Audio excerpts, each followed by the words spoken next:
Hi guys, we're going to make a fall pumpkin and foliage centerpiece. Okay, I want to put a filler in here because it's very deep and I want the flowers to stand up. I don't have any floral foam, so I am going to use a pool noodles that I have cut into pieces, and I'm going to start filling that in the bottom.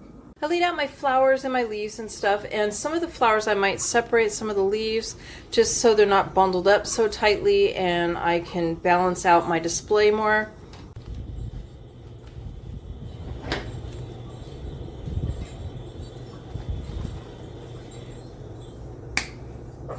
So I put some orange sunflowers right here, and I think I'm going to use next the blue tinted leaves, since they are contrasting colors on the color scale. And also when I pushed in the sunflowers, I tried not to push them in too far because I want the center to be a little bit higher than the outside edges.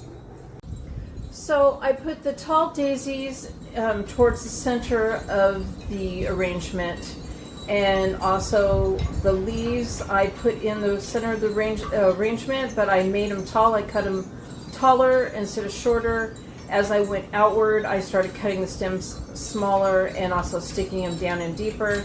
And then as you can see, I have hanging out the front, I don't even know what those things are called, but they dangle down. I looked for something that would hang down like that. I also chose fall colors, and I have the blue leaves next to the orange leaves more because of the contrasting colors. And I also have the tall purple flowers that are standing out from the sides. Though they're not in the center, they are small enough that they're not taking over the arrangement. And they also are towards the orange dangling flowers, or whatever you want to call those things.